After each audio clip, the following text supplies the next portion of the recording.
Bir dəfə Kəbə evindəydim. Allah hamıya qismət etsin. Dua əsnasında Allahın izni ilə qəlbimə belə gəldi ki, bu cür müraciət edim. İlahi, mənim ki, övladlarım üzərində bir haqqım varsa, bir valideyn kimi səndən xahiş edirəm. Uşaqlarımın qarşısına əvvəlcə yaxşı insanlar çıxsın. Çünki ilk dəfə yaxşı insanları görmək həyatlarına müsbət təsir göstərəcək. Daha sonra şər insanlar görsələr də, yaxşı insanların varlığına inam, onlarda balans yaradacaq. Vay o uşağın halına ki, dünya ilə tanış olarkən əvvəlcə pis insanları tanıyır. Peyğəmbərimizdən nəql olunan bir kəlamda oxuyuruq. Atanın öz övladına duası Peyğəmbərin öz ümmətinə duası kimidir. Niyə Peyğəmbərin öz ümmətinə? 1. Peyğəmbər duası qəbul olunan kəsdir. 2. Yalnız Peyğəmbərin öz ümməti üçün duası daha təsirlidir.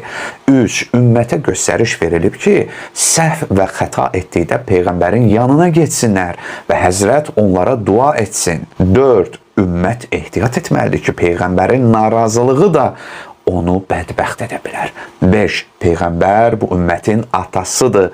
Onun haqqı, hörməti qorunmalı və zəruri məsələlərdə ona təvəssül edilməlidir. Əzizlərim, əziz valideynlər, övladlarınızı döyməyin, incitməyin, təhqir etməyin, sərt cəzalar verməyin. Çünki övlad valideyn bağını qopara bilərsiniz. Daha sonra övlad sizi hər nə qədər dua etmək istəsə də içdən dua edə bilməyəcək. Əziz övladlar, valideyninizin duası sizin üçün müvəffəqiyyət amilidir.